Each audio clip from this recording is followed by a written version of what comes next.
তার পারবে না জাফর আলী খাঁ, তার পারবেন না জাফর আলী খাঁ, যে চলে গেছে তাকে আর কোনোদিন ফিরে পাবেন না।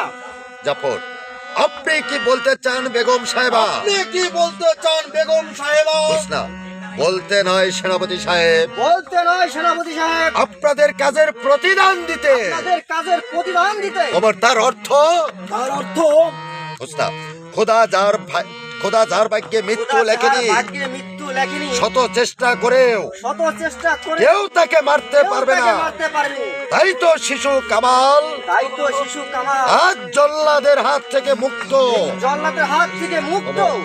সেনাপতি, আপনি কি বলতে চান?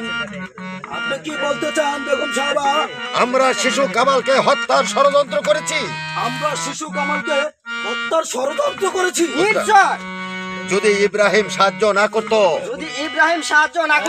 তাহলে আজই কামালকে এই দুনিয়া থেকে চির বিদায় নিয়ে চলে যেতে হতো। জাফর, বেগম সাহেবা, চুপ কর বেঈমান। তোমাদের আজ আমি হারে হারে চিনে ফেলেছি। তাই ভাবছি এই বেঈমানির কি শাস্তি দেওয়া যায়। ওমর, শাস্তি শাস্তি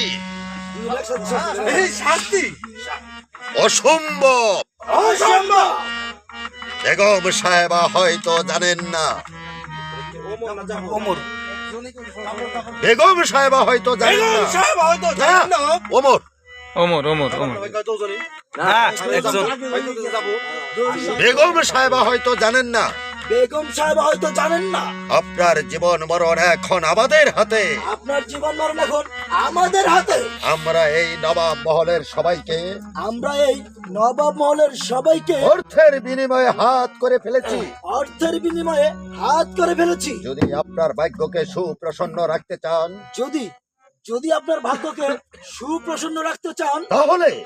তাহলে আমাদের অনুগত ভাবে থাকতে হবে। নইলে আপনার স্থান হবে ওই অন্ধকার কারাগৃহে। কি এত বড় সাহস! আমার বেতনভুক্ত কর্মচারী হই, আমাকে তোমরা করতে চাও বন্দী? এই কি আছে?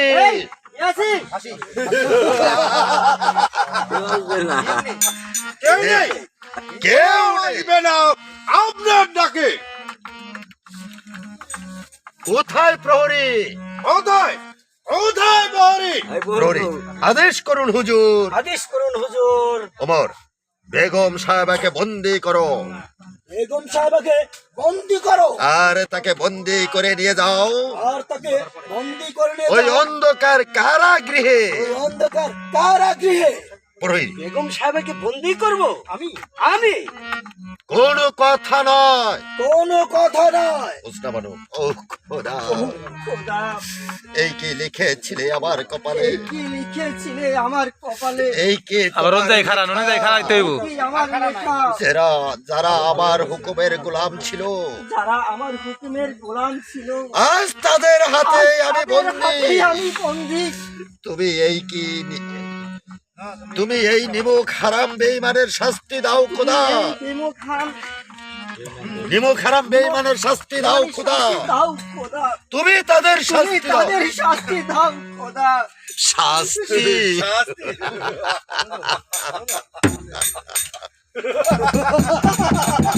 তার কোনো দৃশ্য আপনি চোখে দেখতে পারবেন না বেগম। যান ওই অন্ধকার কারাকক্ষে গিয়ে ওই আল্লাহকে পালন করেন গিয়ে। চলে আসো বেগম সাহেবা। দিয়ে যাও প্রহরী। না